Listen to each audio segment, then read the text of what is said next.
আসসালামু আলাইকুম। সুপ্রিয় দর্শক মণ্ডলী, ২০২৫ সালের শেষ দিকে জাতীয় নির্বাচন অনুষ্ঠিত হতে পারে। বর্তমান অন্তর্বর্তীকালীন সরকারের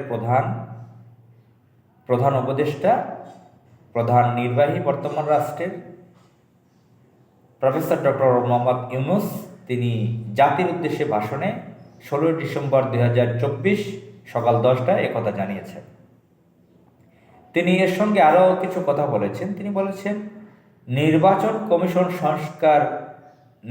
সংস্কার কমিশন যেটা আছে, তারা যদি সুপারিশ করে প্রত্যাশিত আরও কিছু সংস্কার যদি এখানে যোগ হয়, যদি এদেশের মানুষের আরও সাপোর্ট থাকে কিছু সংস্কারের জন্য কোট আনকোট, তাহলে এই নির্বাচন আরও ৬ মাস পিছিয়ে যেতে পারে। তিনি প্রথমে বলেছেন যে ২৫ সালের শেষ দিকে অথবা ২৬ সালের প্রথম দিকে, অথবা নির্বাচন সংস্কার কমিশনের প্রত্যাশা অনুযায়ী তারা যদি সংস্কার আরও কিছু করতে চান, সেক্ষেত্রে আরও কিছু বিলম্ব হতে পারে, আরও ৬ মাস সময় লাগতে পারে। তিনি আরও অনেক কথা বলেছেন, জাতির উদ্দেশ্যে ভাষণ দিয়েছেন। নিশ্চয়ই আপনারা অনেকে শুনেছেন, শুনে নেবেন। আমি গণমাধ্যমের অনলাইন থেকে জেনেছি, তিনি অন্তর্বর্তীকালীন সরকারের প্রধান উপদেষ্টা হওয়ার পর থেকে এটি জাতির উদ্দেশ্যে তার তৃতীয় ভাষণ। ৪ মাস ওভার হয়ে গেছে এই সরকারের বয়স। বেশ কিছুদিন আগে এই অন্তর্বর্তীকালীন সরকার ক্ষমতায় আসার কিছুদিন পরে এই অন্তর্বর্তীকালীন সরকারের অত্যন্ত প্রভাবশালী উপদেষ্টা প্রফেসর ডক্টর আসিফ নজরুল জানিয়েছিলেন কোনো এক কথায় যে আমাদের নির্বাচন দিতে ১৮ মাস সময় লাগতে পারে। সেটা নিয়ে অনেক তর্ক বিতর্ক, আলোচনা সমালোচনা হয়েছিল। এখন খোদ বর্তমান রাষ্ট্রের চিফ এক্সিকিউটিভ, প্রধান নির্বাহী প্রফেসর ডক্টর মোহাম্মদ ইউনূস জাতির উদ্দেশ্যে লিখিত ভাষণ দিয়ে আনুষ্ঠানিকভাবে এটা জানিয়েছেন। কটা কথা বললেন যে ২৫ সালের শেষ দিকে হতে পারে, অথবা ২৬ সালের প্রথম দিকে, অথবা নির্বাচন সংস্কার কমিশনের সংস্কারের প্রত্যাশা অনুযায়ী আরও ৬ মাস দেরি হতে পারে।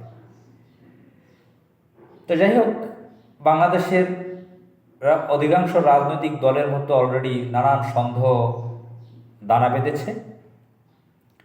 এই সরকার 111 সরকারের মতন কিছু করতে যাচ্ছে কিনা, ফখরুদ্দিন সরকারের মতন বিরাজনীতিকরণ করতে যাচ্ছে কিনা। আর কিছুদিন আগে রুহুল কবির রিজভী সাহেব বলেছেন, বিএনপির সিনিয়র যুগ্ম মহাসচিব সাহেব, বিএনপির অধিকাংশ নেতা এই সরকারকে সন্দেহ করে। বিএনপির লোক তো পারলে এখনই গিয়ে ব্লেজার কোট পরে বঙ্গভবনে গিয়ে শপথের জন্য চলে যায়। তারা এমপি মন্ত্রী হওয়ার জন্য ঘুম হারাম হয়ে গেছে। আমার তো মনে হচ্ছে যে বিএনপির যারা নেতারা আছেন তাদের রাতে ঘুম আসতেছে না, ট্যাবলেট খেয়ে হয়তো ঘুমাতে পারছে। তারা মাটিতে পা দিতে পারতেছেন না, স্বপ্নে বিভোর। কখন তারা এমপি হবেন, কখন কে কি মন্ত্রী হবেন, কার ছেলে মেয়েকে কোথায় পদায়ন করবেন, কি সুযোগ সুবিধা দিবেন, পাতি নেতা হাবিজাবি যেগুলো আছে, কে কোন পদ পাবেন, কে কিভাবে ইনকাম করবেন, ক্ষমতা আসলে কিভাবে ক্ষমতা ভোগ করবেন, সেগুলোর চিন্তায় স্বপ্নে বিভোর রয়েছেন। সেই ড্রিমের জগতে আছেন তারা। আবার অন্তর্বর্তীকালীন সরকারেরও এত বিলম্বর আমি কারণ দেখছি না। আমরা দেখেছি বিগত দিনে যখন কেয়ারটেকার সরকার ছিল, ফখরুদ্দিন বাদে, লতিফুর রহমানের কেয়ারটেকার সরকার, বিচারপতি হাবিবুর রহমানের সরকার, বিচারপতি শাহাবুদ্দিন আহমদ, বিচারপতি হাবিবুর রহমান, বিচারপতি লতিফুর রহমান, এই তিনজনের অধীনে ৩ মাসে আমরা যে কাজ দেখেছি, ভালো মন্দ দুটোই দেখেছি। ৩ মাসের মতো তারা প্রশাসনকে সাইজ করে ফেলেছে। সব কিছু ঠিকঠাক করে তারা ফ্রি অ্যান্ড ফেয়ার ইলেকশন দিয়েছে। যদিও ১৯৯৬ সালে বিচারপতি হাবিবুর রহমানের নির্বাচনের মধ্যে অনেক সন্দেহ রয়েছে, তিনি এখানে মেকানিজম করেছেন, এটা অনেকের কাছে আলোচনায় নেই।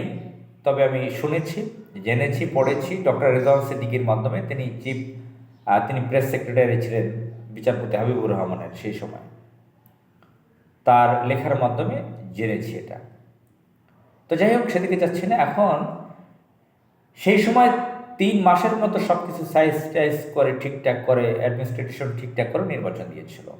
15.5 বছর রাষ্ট্রের বহু ক্ষতি করেছে, অধিকাংশ ইনস্টিটিউট ধ্বংস করেছে আওয়ামী লীগ, সেটা অবশ্যই আমরা জানি, অবশ্যই জানি।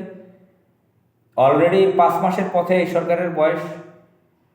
আর সেই 3 মাসের মতন নর্মাল সরকার এই না, অন্তর্বর্তীকালীন সরকার, ডক্টর ইউনূসের সরকার তাদের থেকে 1000 গুণের উপর শক্তিশালী সরকার, সারা বিশ্ব জানে। ফরাসি বিপ্লবের সাথে এটা তুলনা করা হয়, ফরাসি বিপ্লবকেও হার মানিয়েছে বলে অনেকে মনে করেন। যে 24